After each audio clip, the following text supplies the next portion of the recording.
ہمت کی اور گھر کی طرف چل دیے۔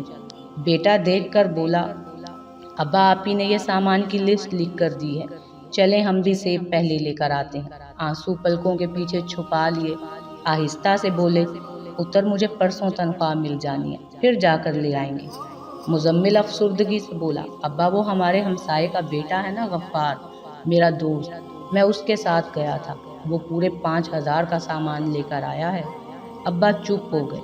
آج پہلا روزہ تھا، سحری میں کھانے کے لیے کیا تھا؟ وہی رات کا بنا ہوا کھانا، چائے بنانے کے لیے نہ دودھ تھا نہ کھانے کے لیے دہی، رات کی بچی ہوئی سبزی گرم تھی۔ سب نے سحری کی عبادت کرنے لگے۔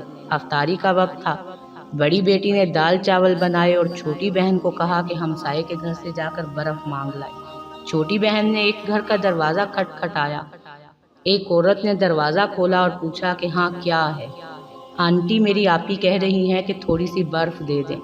وہ عورت منہ بنا کر بولی، کوئی نہیں ہے برف، ہر رمضان تم لوگ آ جاتے ہو منگتے کہیں کے، ہم نے ٹھیکہ لیا ہوا ہے تم لوگوں کا۔ عافیہ خاموش ہو گئی۔ واپس مڑنے لگی تو وہ عورت بولی، جا رک جا، آج لے جا، کل سے نہ آنا یہاں۔ شازیہ بھی روزے سے تھی، برف لا کر آپی کو دی اور کہنے لگی، آپی آنٹی نے اتنی باتیں کی ہیں، میں نے نہیں جانا کل سے برف مانگنے۔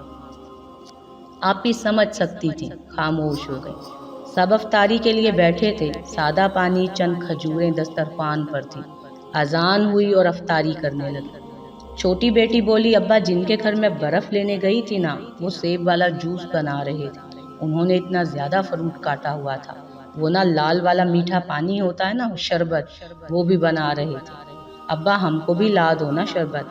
چاچا کمال نے اس کے سر پر ہاتھ پھیرا، میری بچی اللہ دے گا ہم کو۔ بیٹا کہنے لگا، ابا میں کل سے مسجد میں افطاری کیا کروں گا، وہاں لوگ بہت سارا سامان دیتے ہیں۔ ماں آہستہ سے بولی، کوئی ضرورت نہیں، گھر ہی رہو۔ 10 روزے گزر گئے تھے۔ بچے ہر روز سموسے پکوڑے یا پھل فروٹ کی فرمائش کرتے، باپ ہر روز ٹال دیتا۔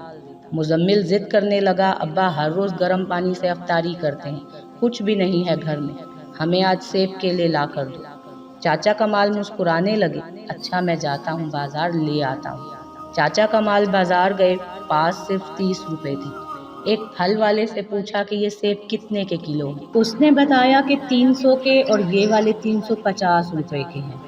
ہر چیز کا ریٹ آسمان کو چھو رہا تھا۔ چاچا خاموش ہو گئے، پھر بولے کہ یہ لو 30 روپے اور اس کے جتنے سیب آتے ہیں مجھے دے دو۔ دکان والا ہنسنے لگا، چاچا 30 روپے کا بس ایک ہی سیب آئے گا۔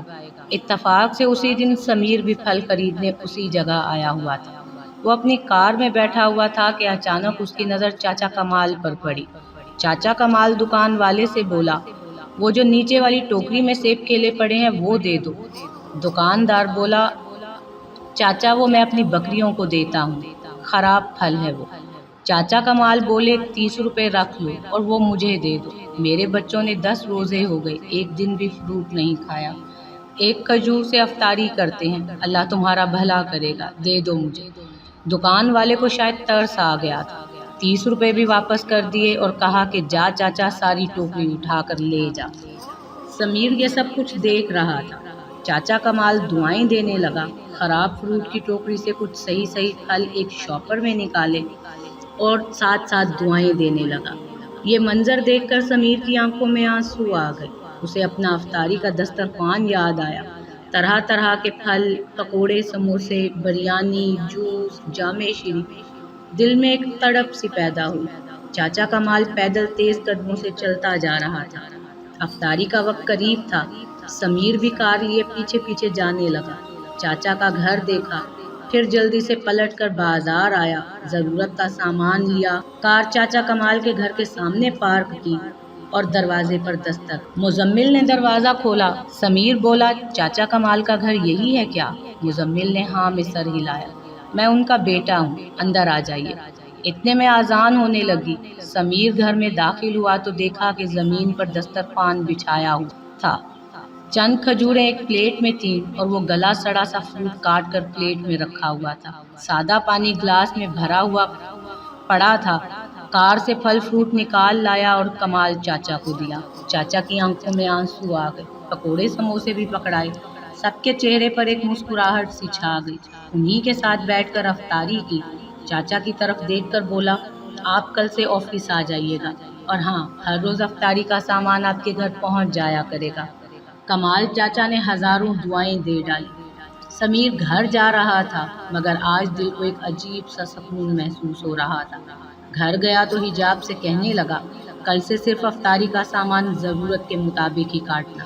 افطاری ایک کھجور سے بھی ہو سکتی ہے، لیکن بہت سے لوگ ایسے ہیں جن کو ایک کھجور بھی میسر نہیں۔ کل سے کچھ فروٹ چاچا کمال کے گھر بھیج دیا کرنا۔ اتنے میں فون کی گھنٹی بجی۔ دوسری طرف سے ایک کمپنی کا مینیجر بات کر رہا تھا، سر آپ کے اکاؤنٹ میں 20 لاکھ روپے ٹرانسفر کر دیے گئے ہیں، مزید باقی کے پیسے آپ کو عید سے پہلے ہی مل جائیں گے۔ سمیر نے آسمان کی طرف دیکھا اور ایک سکون اس کے چہرے پر جھلکنے لگا۔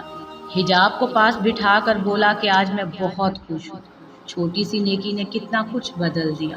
چاچا کمال کے گھر مسکراہٹیں خوشبو بن کر مہکنے لگی۔ سمیر کی کمپنی کو پیسے مل گئے۔ آپ بھی اپنے آس پاس ایسے لوگوں کا خیال رکھیں۔ آپ کے دسترخوان پر طرح طرح کے کھانے موجود ہیں، تو سوچیں کسی کے گھر میں شاید ایک کھجور بھی نہیں ہے۔ رمضان عبادت کا مہینہ ہے، کوشش کریں کہ آپ کی چھوٹی سی نیکی کسی کے چہروں پہ مسکراہٹ بکھیر دے۔ مستحق لوگوں تک یہ خوشیاں پہنچانا آپ کا فرض ہے۔ شاید اللہ پاک کو آپ کی یہ نیکی پسند آ جائے اور وہ رحمتوں کی برسات کر دے آپ پر۔ یہ تحریر پڑھ کر اگر کسی ایک گھر میں بھی مدد پہنچ گئی تو مجھے لگے گا کہ میرا اس کہانی کو بیان کرنے کا مقصد پورا ہوا۔ جزاک اللہ۔